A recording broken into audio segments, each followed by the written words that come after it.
El episodio de esta semana está patrocinado por Sueños de un entrenador, un libro de Miguel Gómez García.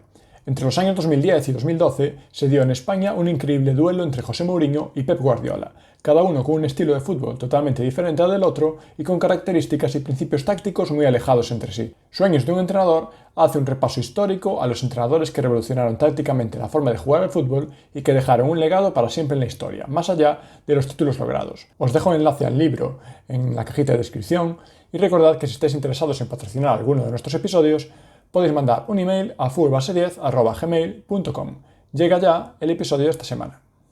Muy buenas a todos, bienvenidos a un nuevo episodio del podcast.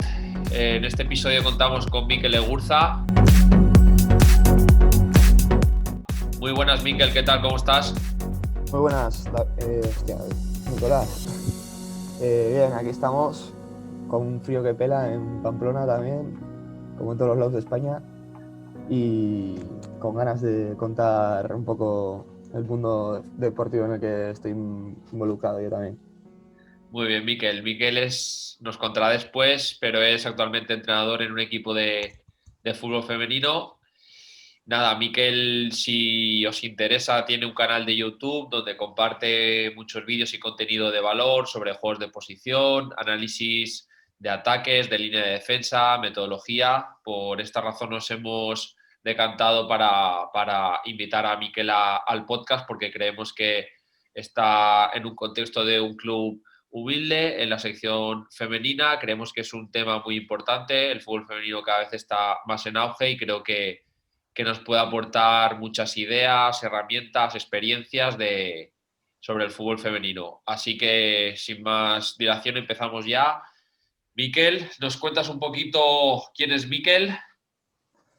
Bueno, pues Miguel soy yo, tengo 23 años, empecé hace ya 7 años en el mundo del fútbol, ligado ya completamente al mundo del entrenador. Estoy estudiando actualmente en la Federación Navarra, el nivel profesional, y, y poquito más.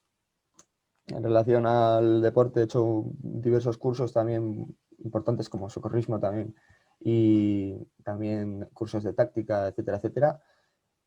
Y me encanta hacer vídeos, o sea, me encanta exponer mis ideas también, me encanta exponer trabajos y compartir en cierto modo lo que puedo y lo que sé a la gente, a toda la gente con la que interactúo en Internet, que yo creo que es una herramienta que hoy en día nos está dando muchas capacidades para aprender y es algo muy importante.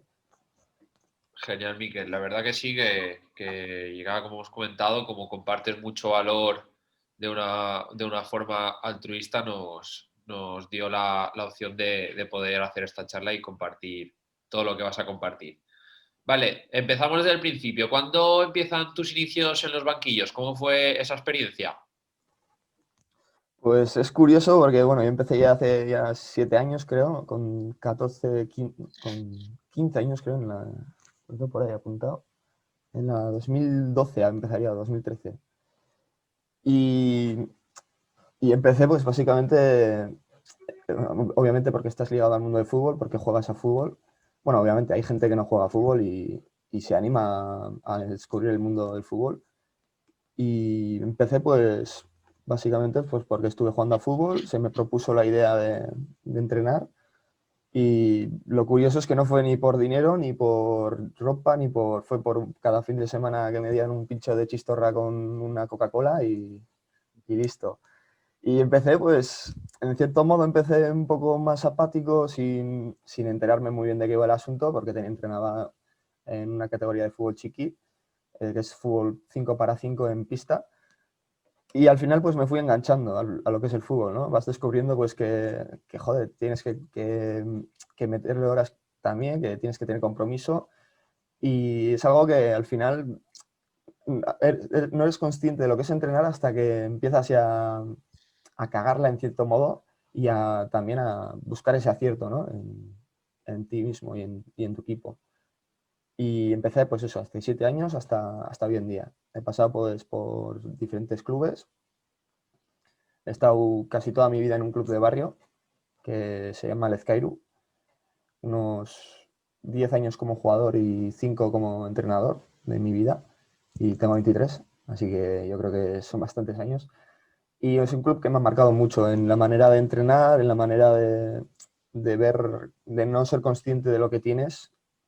Por ejemplo, yo estoy en un club que es bastante más prestigioso, digamos, y en ese club es cierto que te dan más capacidades en cuanto a material, en cuanto a... Y ahí es donde ves lo realmente importante, ¿no? Que es el contexto del club en el que trabajas. Para mí ha sido muy importante pues, el camino que he tenido, porque si no, yo creo que no habría llegado hasta donde estoy hoy. Y esa es mi historia al final. He estado en 10 años en un club de barrio y ahora estoy en un club nuevo que llevo ya 2 temporadas y esta es la primera en fútbol femenino. Y yo creo que, bueno, dentro de la época que estamos viviendo sí que hay bastante diferencia y es lo que voy a intentar mostrar en esta charla. Buenísimo, Miquel. Empezaste muy joven, con 14 añitos. Muy bien, al final todos tenemos esos errores, luego esos errores nos llevan a los aprendizajes y a progresar como te has progresado, un club de barrio, ahora actualmente un club más prestigioso. Genial. Entonces, actualmente estás de entrenador en el Oberena, en Pamplona, categoría autonómica, regional femenino. ¿Cómo es más o menos tu día a día? ¿Cuál es tu labor dentro del cuerpo técnico como entrenador? Bueno, yo la suerte que he tenido, lo primero es de tener un cuerpo técnico en el que estamos 4. A mí en anteriores años me ha tocado estar con 20, 22 chavales, una temporada casi entera yo solo. Y bien es cierto que intentas controlar todo, pero al final es imposible, ¿no? Y yo creo que te tienes que rodear con buenos entrenadores y con buena gente y entrenadoras y con buena gente que sea capaz también de tener ideas diferentes y tú aceptarlas, ¿no? En un cuerpo técnico, al final, lo importante de un entrenador no es solo llevar el vestuario y llevar solo al equipo, sino también saber llevar un cuerpo técnico.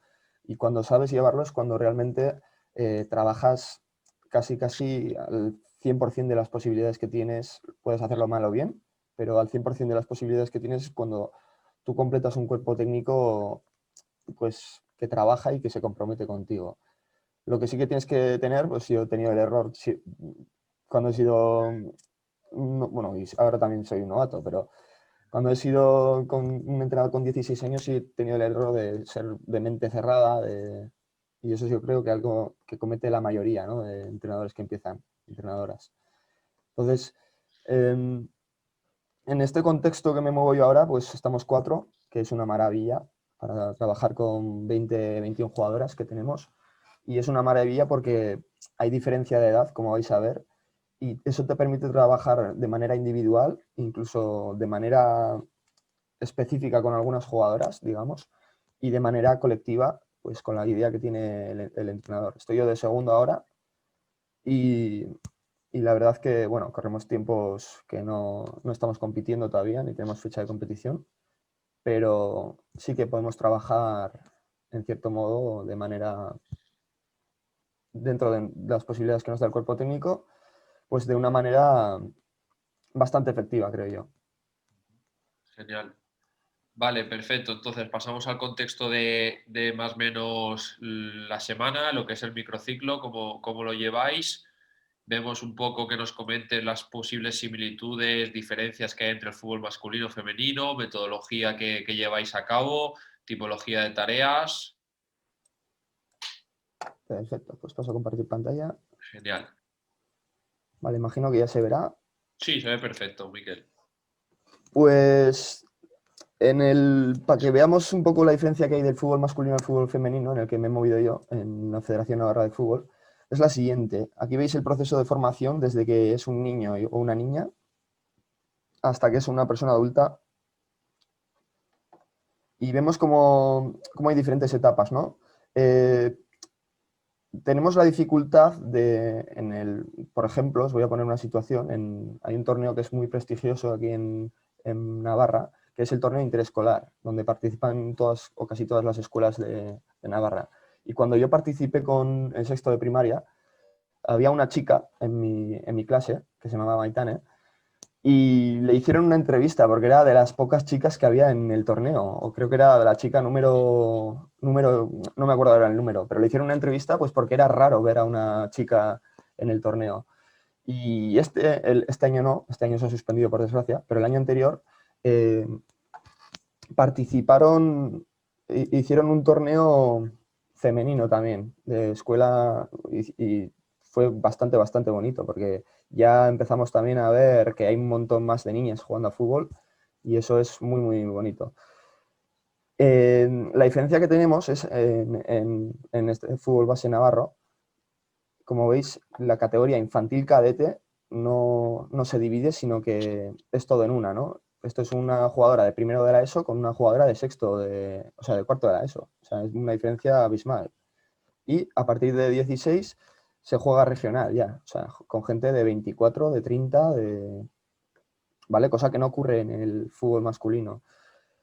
Yo pienso que, bueno, pienso un montón de cosas, pero lo que pienso en este camino que tenemos que tener claro es que lo fundamental tiene que ser la diversión.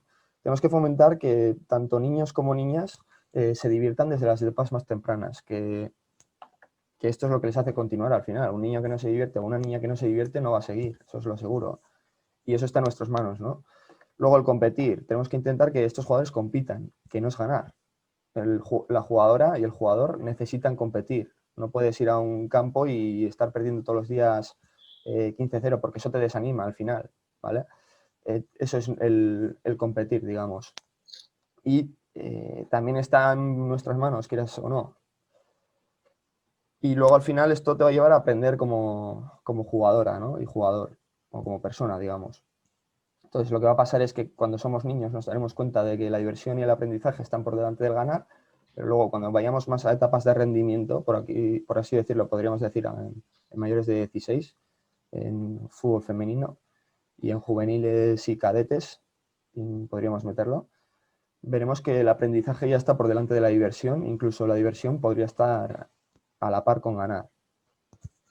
Y perdona, Miquel, una cuestión que me viene al ver esto. Por ejemplo, cuando ocurren esos contextos de que a lo mejor una infantil que está en primero de la ESO, como tú has dicho, compite contra una cadete cuarto de la ESO, o incluso una de 16 años contra una mujer a lo mejor de 30 años, eso puede verse perjudicado a lo mejor en la dinámica de esa niña que es más joven, porque a lo mejor no esté preparada física, técnica o tácticamente.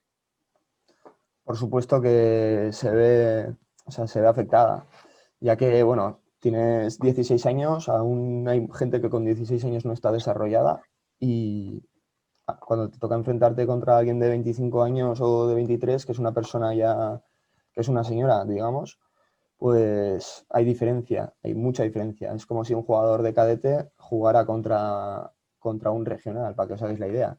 Entonces, lo ideal que sería pues que se jugara por etapas. Incluso, no sé si lo he mencionado, pero en estas etapas de fútbol 5 para 5 y fútbol 8 para 8 se suele hacer mixto, ya que bueno, en un pueblo es casi prácticamente imposible que juntes un equipo de fútbol 8 femenino. Lo que tienes que hacer es meterlo al masculino, cosa que bueno, pues es una pena, pero está siendo así, ¿no? Si quieres jugar a fútbol, pues el contexto es que hay un montón de jugadores, pero hoy en día pues hay escasez de jugadoras en diversas etapas, ¿no?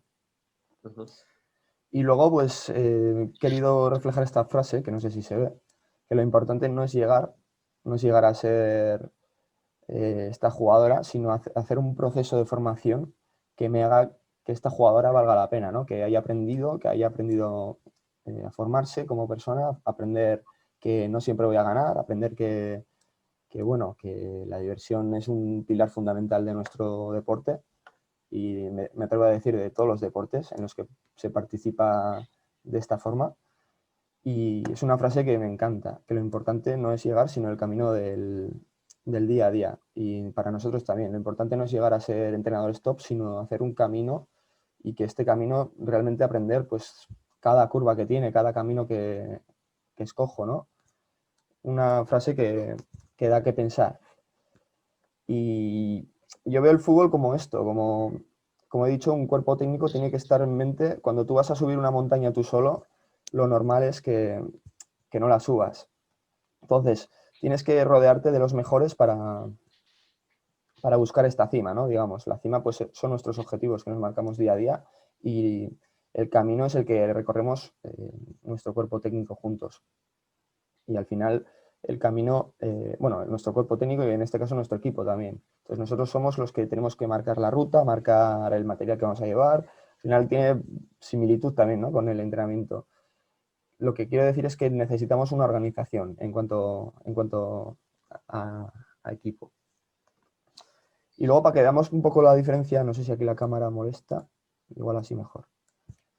Para que veamos un poco la diferencia de edad, o sea, de la diferencia de etapas, vamos a ver un poco cómo cambia el juego desde bueno, el programa está sacado de Mikel Duque, una cuenta que os animo también que busquéis, que indaguéis sobre él, porque tiene contenido muy bueno y habla sobre, bueno, esta es una adaptación propia, un trabajo suyo con el Leioa.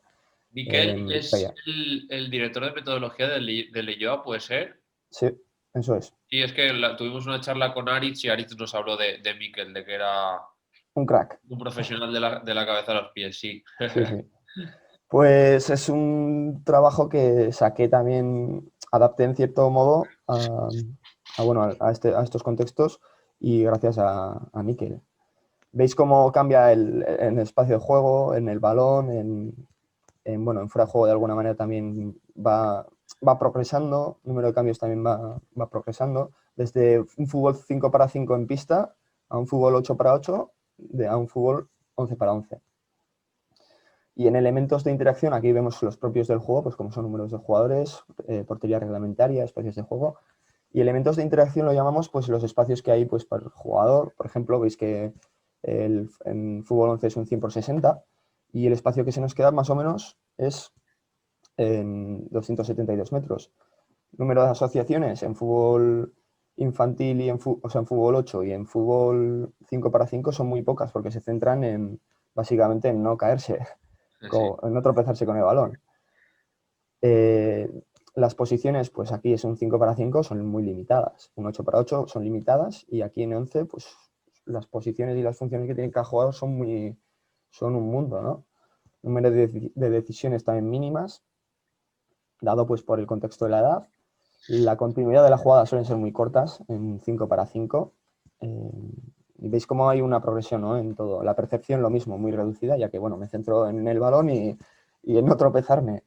El esfuerzo físico pues por el espacio también es menor y en cierta medida el juego va progresando, ¿no?, de etapa a etapa. Pues lo que vemos en cierta manera es un gráfico hipotético. O sea, la interacción los elementos de interacción van subiendo, ¿no?, en el tiempo, en cuanto a progreso. En fútbol 11 ya vemos que hay una cumbre. Por eso es importante, he querido considerar estas etapas para fomentar un desarrollo, una propuesta, digamos, para fomentar un poco más el desarrollo de la jugadora y del jugador, ¿no? Veis cómo hay 5 etapas, como es el fútbol chiqui, el fútbol escolar, digamos, el fútbol 8, la categoría infantil, categoría cadete y a partir de ahí juveniles. Esto sería en el caso de fútbol masculino. En el caso de fútbol femenino aquí tenemos este problema, que tenemos que trabajar, en mi caso, incluso tenemos que trabajar con una niña de primero de la ESO, con una niña de segundo de la ESO y con una jugadora de 23 años, con ese rango de edad. Imaginaros lo que es la dificultad que tenemos, ¿no?, en nuestro caso. Entonces, he puesto un poco pues las características, ¿no?, cómo lo haría yo o cómo lo he hecho yo en fútbol 5 cada 5. Hemos fomentado el multideporte, que no hagan solo un deporte, ya que, bueno, favoreces un montón de capacidades de físicas básicas. Por ejemplo, en el baloncesto estoy trabajando con las manos, otro día juego a balonmano, otro día juego a fútbol, otro día, pues al final fomentamos el multideporte. Y aparte, perdona que te corte, Miquel, también eso es súper importante porque muchos estudios han demostrado que los deportes de equipo, al final, de practicar diferentes deportes de equipo, aparte de practicar las habilidades fundamentales básicas, lo que es la táctica el niño aprende muchísimo más y luego el proceso cognitivo que adquiere es mucho, mucho mayor al experimentar diferentes deportes, diferentes espacios, diferentes reglas. Eso es. Yo creo que pros tiene un montón, pero contras yo creo que Pocos. tendrá una escasez, vamos. Por eso, o sea, lo que interesa en estas edades es que hagan muchos deportes en formación escolar, sobre todo, que es lo que se hace en gimnasia, desde danzas hasta el último deporte que hay, hasta bádminton. Y yo creo que es muy interesante, como has dicho. Eh, en el caso de nuestro deporte, la prioridad que tenemos que tener es que haya compañero adversario, ¿no? Un enfrentamiento, ya sea en un espacio que comparto con el rival o un espacio que invado al rival o no, como puede ser el balonmano, que no invado, y como puede ser el baloncesto en el que invado. O sea, trabajar mediante esta, que no sea solo compañeros, o sea, pasársela al compañero para meter, sino que haya algo que superar, a un rival que superar, digamos. Y a partir de ahí, pues trabajo con más superioridad o menos, en función de la edad en la que esté. No trabajar específicamente, pues, trabajo físico específico, yo creo que es un suicidio hacerlo en edades tempranas, ponerles a dar vueltas y hacer largos o lo que sea. Y luego juegos globales, ¿no? Trabajar en globalidad. Un día trabajo el pase, otro día trabajo específicamente el pase o lo que sea, y otro día pues trabajar, no ser cerrados a una manera de entrenar, digamos. Es una etapa de iniciación al fútbol aquí, y aquí pues vamos a fomentar más las relaciones, digamos, que tengan que cooperar para superar una posición. Ya pasaríamos a una edad, ya un periodo de adolescencia, como veis se considera niño hasta los 12, según la ley de salud pública, niño o niña. Y bueno, aquí tenemos la dificultad, como veis, de que al final tenemos que trabajar en 3 etapas diferentes en un mismo bloque. O sea, digamos, en un equipo en el que estoy entrenando yo, estoy trabajando sin el casi, con una jugadora de segundo de la ESO y con una jugadora de mayores de 18 años, con ese rango de edad, que es brutal.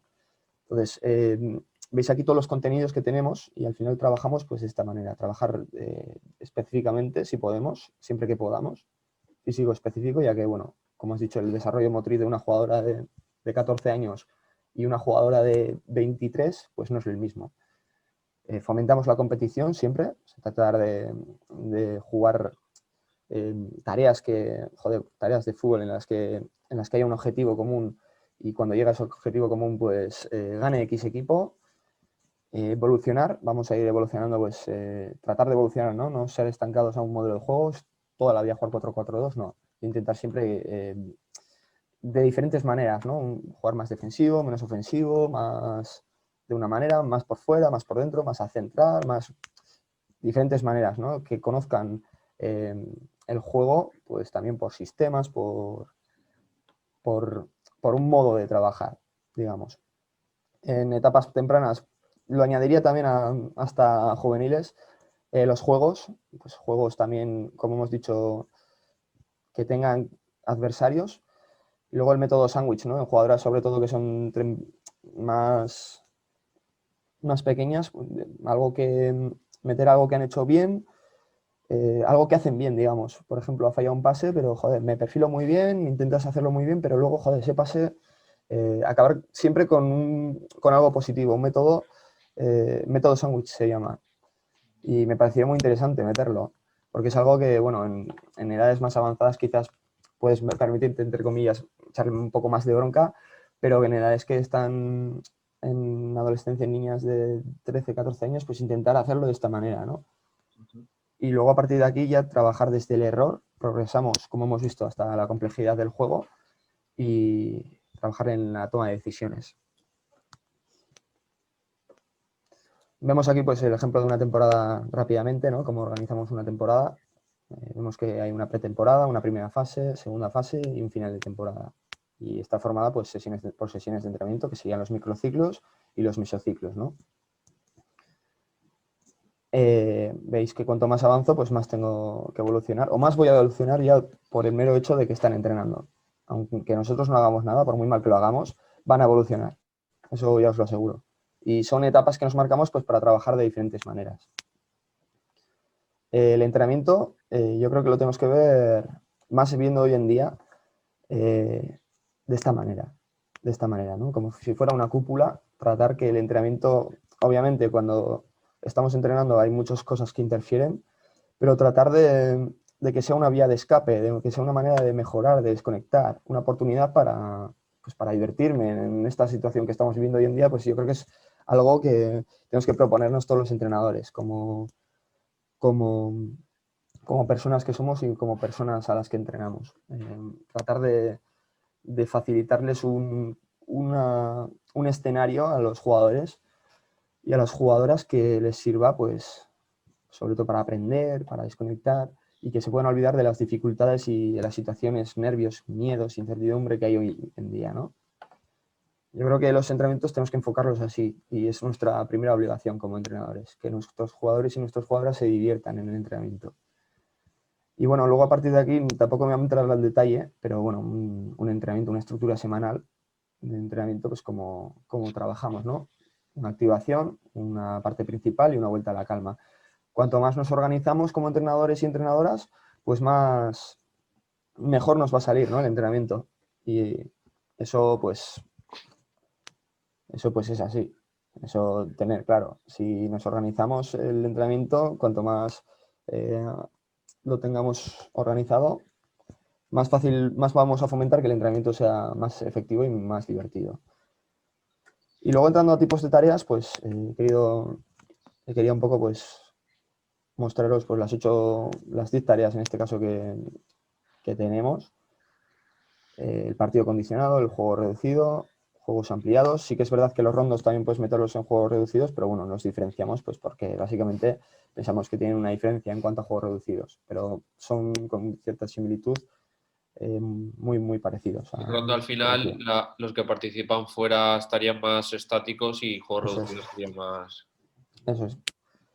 Y luego, pues, un poco, pues, hablando de tareas que solemos hacer hasta ahora, por ejemplo, en Navarra, para que os hagáis la idea, teníamos tareas no teníamos la posibilidad de trabajar con oposición en la situación que estábamos, claro.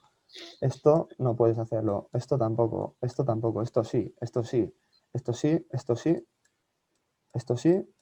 Se te quedan al final este abanico de posibilidades. Hasta creo que entró en diciembre, a principios de diciembre, no podíamos trabajar con oposición. Pues Complicado, como ¿eh? hemos visto, como hemos visto en las diapositivas anteriores, pues es algo que es una limitación bastante importante. Pero en nuestro caso, pues lo hemos visto como una oportunidad, ¿no? De trabajar con la tecnificación, mediante juegos sin oposición, con competición, situaciones de centros, de finalizaciones. Pues sí que es un poco más rollo porque no tienes jugadoras que te den oposición, pero yo creo que, bueno, dentro de la limitación que ha sido, ha sido una oportunidad para nosotros también de descubrir, pues, en la tecnificación, los circuitos de pases, el mundo que hay dentro también de los circuitos de pases y de estas situaciones. Y bueno, luego, pues, en cuanto a esto, lo que hemos hablado, en el contexto que nos hemos movido nosotros, pues las variables, cómo hemos podido variar una tarea. En este caso lo veis aquí, un mismo espacio con los mismos jugadores, en función de las dianas donde las ponga, de cómo oriente el juego, pues va a tener una interpretación u otra, digamos. Las variables que podemos tener, los elementos variables para modificar una tarea, pues son los siguientes. El espacio, como vais a ver, el tiempo, limito el tiempo a 2 minutos, muy, muy cañero en un espacio corto, o puedo hacer 10 minutos en un espacio corto y vais a ver la diferencia que hay. El número de jugadores, la socioestructura, que sería, por ejemplo, un 4x4, pues la modifico, sigue siendo un 4x4, pero meto dos comodines. Un 3x3 con dos comodines. Es los mismos números de jugadores, pero la socioestructura, cómo se asocian, la he cambiado. Las normas de la tarea y modificar objetivos.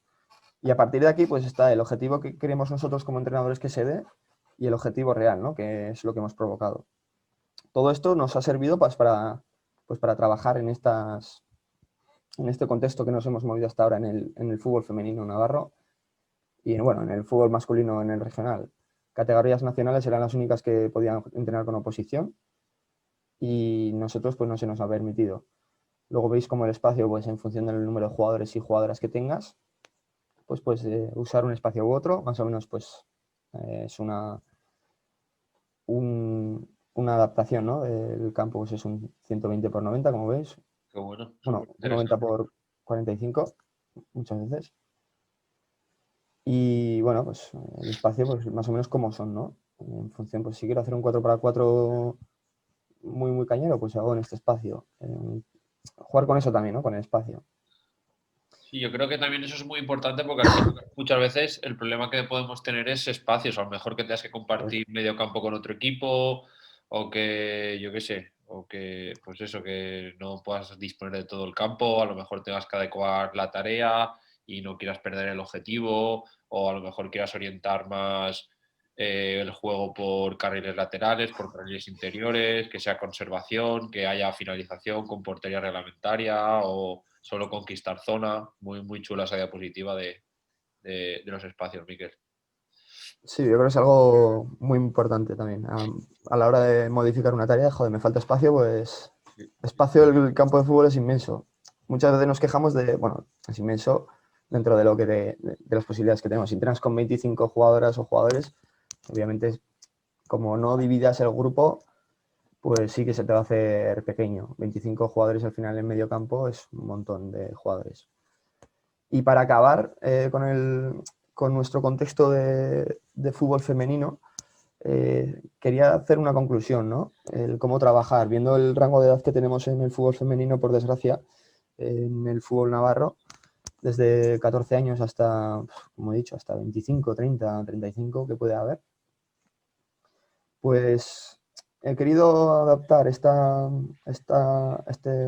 tabla de Maslow, de la etapa de aprendizaje, como eres competente, como eres la competencia consciente, como la competencia inconsciente, como la marca él, a nuestro día a día del fútbol, ¿no? Desde que es jugadora, en este caso, pues por ejemplo, en mi caso este año hemos tenido una jugadora que ha pasado de jugar atletismo de hacer atletismo a hacer fútbol, ¿no? Y no haber jugado a fútbol en la vida.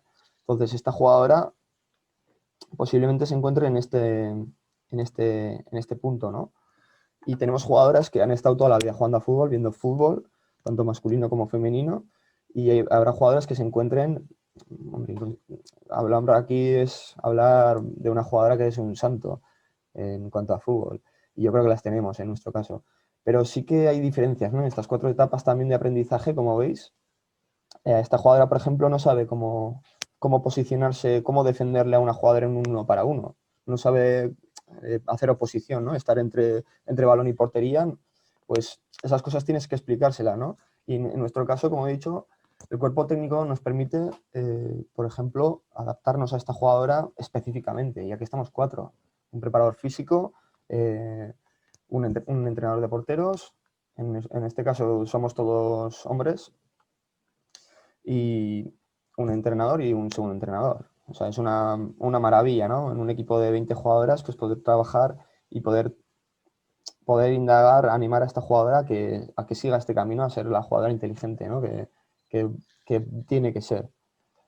Entonces van a ir superando etapas. No sabe lo que es hacer un control ni sabe hacerlo, ¿no? En este caso. No es el caso de esta jugadora, pues porque por las características físicas que tiene, pues nos ha permitido pues bueno, que controle muy bien, que físicamente sea un portento, pero claro, a la hora de colocarse en cuanto a interpretar el juego, tiene muchas dificultades. Entonces está en una situación de incompetencia inconsciente, ¿no?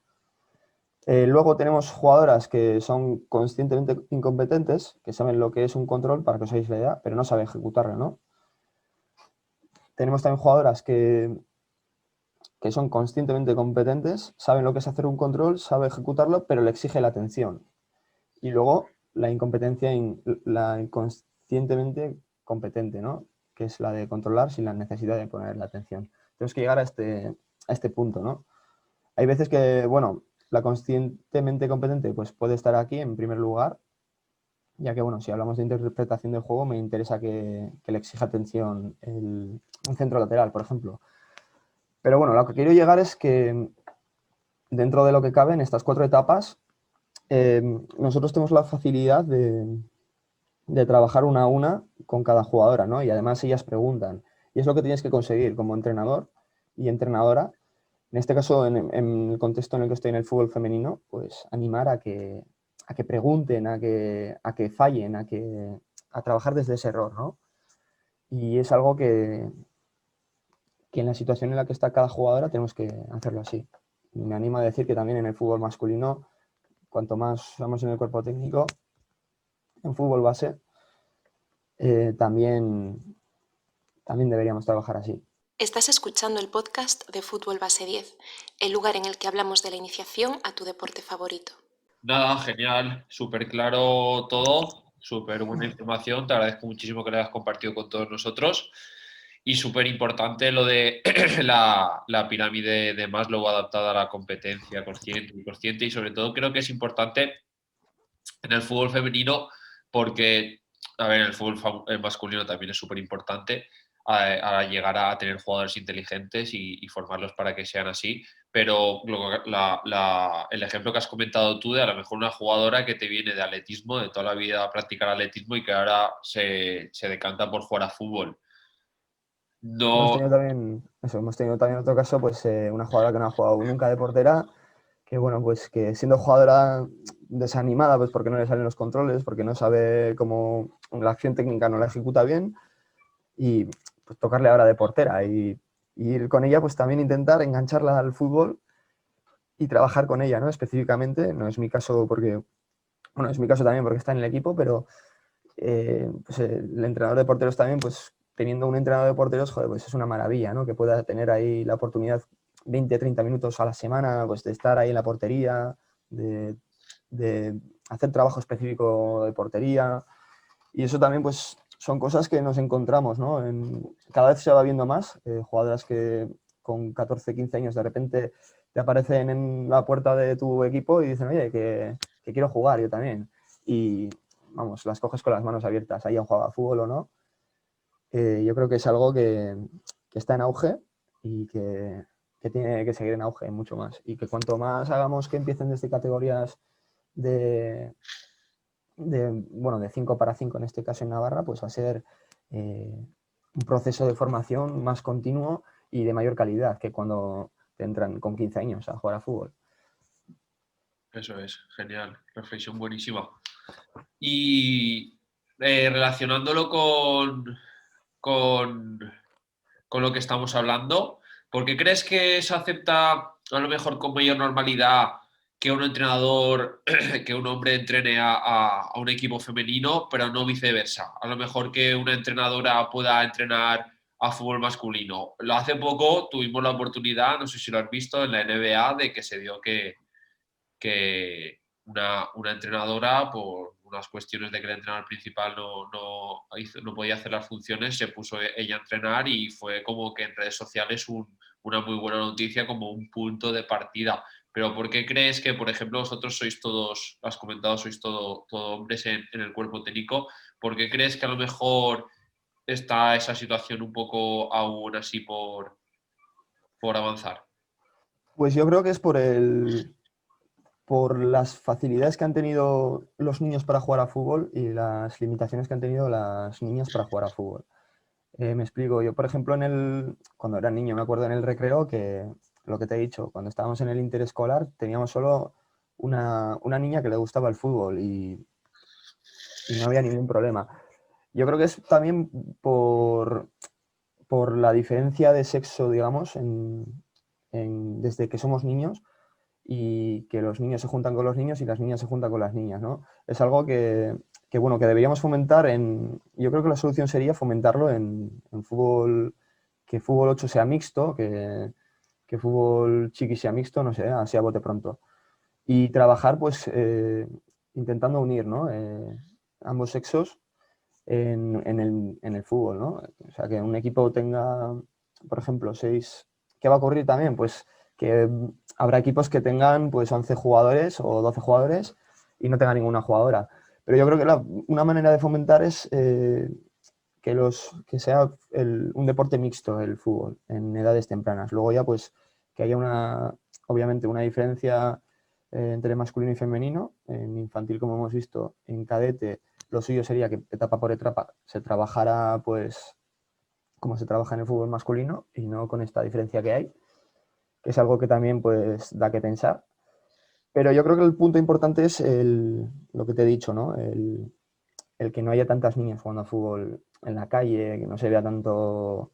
Antes, por ejemplo, se veían alguna que otra, ahora se van viendo más. Pero el gran problema ha sido ese. Y desde entonces, pues, si alguien, como te digo, lleva el proceso desde que es niña hasta que es una jugadora adulta, posiblemente, aunque tenga más opciones de acabar de entrenadora, porque ha vivido muchas experiencias en el vestuario, ha vivido mucho aprendizaje, digamos, jugando a fútbol, va a tener más experiencia que una entrenadora que llega pues desde cero, ¿no? Que va a ocurrir también. Y yo creo que es algo importantísimo eso. O sea, es algo que ese proceso que hemos visto, o sea, es algo que realmente es importante para que se formen entrenadoras, incluso no entrenadoras y que no jueguen, sino jugadoras que han sido árbitras también, pues en el mundo del arbitraje también estamos viendo cada vez más mujeres participando como líneas, como de hecho en la Premier salió, no sé si fue contra el City, una línea también. Y ese es mi punto de vista, ¿no? O sea, tenemos que tratar de que sea un imán para las niñas también el fútbol. Así es. Por suerte, poquito a poco ahora los clubes más potentes como bueno, Barcelona, Atlético Madrid, Atleti Bilbao, y hace tiempo que el fútbol femenino, sobre todo Barcelona, Bilbao, le da la importancia, el Valencia, Levante, cada vez todos los días, todos los fines de semana se puede ver partidos televisados, femenino, a ver si poquito a poco la gente se va concienciando, cuando vuelvan los espectadores a los estadios, que se sigan jugando partidos en el Estadio Nuevo San Mamés, en Mestalla, yo qué sé, en el Wanda y Eso es. sitios y contextos así donde ellas se sientan importantes y la gente le apetezca y quiera ir a ver fútbol femenino y poquito a poco vayamos sumando jugadoras y el fútbol femenino vaya cogiendo más importancia que se lo merecen. Genial, Miquel, súper Aquí interesante. Dime. una puntualización, lo realmente importante también es, dentro de lo que has dicho del fútbol profesional, bueno, digamos que es fútbol semiprofesional, el femenino, lo realmente importante es también que los clubes de barrio y los clubes de menos nivel también apuesten por tener un club femenino, que hoy en día se ven pocos, por desgracia, en Navarra. Y me atrevo a decir en las demás comunidades. Y yo creo que poco a poco, si vamos poniendo cada uno de nuestra parte, se va a ir viendo cada vez más niñas jugando a fútbol y se va a ver ese proceso como dentro de unos años, pues va a haber más entrenadoras en los cursos de entrenadores, va a haber más árbitros y yo creo que es eso, ¿no? Una clave, que se apueste por el fútbol femenino también desde clubes más humildes. Así es, totalmente de acuerdo, Miquel. Y para ir cerrando la entrevista, consejos a entrenadores que están actualmente relacionados con el fútbol femenino o que quieren estar en un futuro relacionados con él, ¿qué consejo le darías así a más modo general para poder estar en un cuerpo técnico en un equipo femenino? Pues el primero diría la paciencia, tener paciencia con las jugadoras porque no han tenido tantas facilidades como se ve, como ves en bueno, en mi caso, paciencia, ya que, bueno, te vienen jugadoras desde atletismo, desde otros deportes, desde balonmano, desde que cambian de deporte y tener paciencia con ellas, ¿no? Intentar engancharlas al fútbol, al mundo del fútbol, que cuando fallen, pues no volvernos locos y tratar de que descubran el error, ¿no? Un descubrimiento guiado, intentar que sea una progresión, digamos, y trabajar pues de una manera que hemos visto, de menos a más, como requiere la edad, y que cuando me llegan, pues muchas veces no tienen la noción de lo que es el juego, no saben interpretar los espacios, no saben cómo moverse, pues una esa, la paciencia, y la segunda, pues tratar de rodearte de gente que te va a ayudar de verdad en ese aspecto, tanto en técnico, táctico, físico, me atrevería a decir, en el desarrollo completo de la jugadora. Intentar que sea lo más efectivo posible, ¿no? Y lejos del resultado de lo que puede ocurrir en un partido, que sea realmente el objetivo nuestro el desarrollar a esa jugadora. Genial, Miquel. Lo que os suelen decir de si quieres ir rápido, ve solo, pero si quieres llegar lejos, ve acompañado. Genial reflexión. Pues nada, Miquel, un placer haberte tenido en el podcast de Fútbol Base 10. La verdad es que hemos disfrutado un montón de tu charla, de tu contenido, de tus ideas. Gracias por abrirnos un poquito al fútbol femenino, que como hemos comentado, esperemos que desde los clubes más humildes de barrio hasta la élite vaya progresando y vaya evolucionando. Y nada, dejaremos tus contactos en redes sociales y como hemos dicho antes, Miquel tiene un canal de YouTube súper interesante con muchos contenidos tanto técnicos como tácticos, algunas charlas, ponencias que podéis visualizar y seguro que os aportan igual que esta charla o incluso más. Nada, Miquel, un placer y vamos hablando. Muchas gracias a vosotros también por dar voz a entrenadores como nosotros. Y a ver si se van viendo más entrenadoras también en estos podcasts y poco a poco vamos metiendo también a entrenadoras. Eso es. Ya voy a adelantar que de aquí a poquito tendremos a una que es muy top y que nos hará una charla muy muy buena. Nada, hasta aquí el podcast de hoy. Muchas gracias por escucharnos. No olvidéis suscribiros a nuestras redes sociales, tanto Twitter, Facebook, Instagram, YouTube y nos vemos a la próxima. Muchas gracias, un abrazo a todos. Hasta aquí este episodio de Fútbol Base 10. No te olvides de suscribirte al canal si todavía no lo has hecho y darle like si te ha gustado el contenido.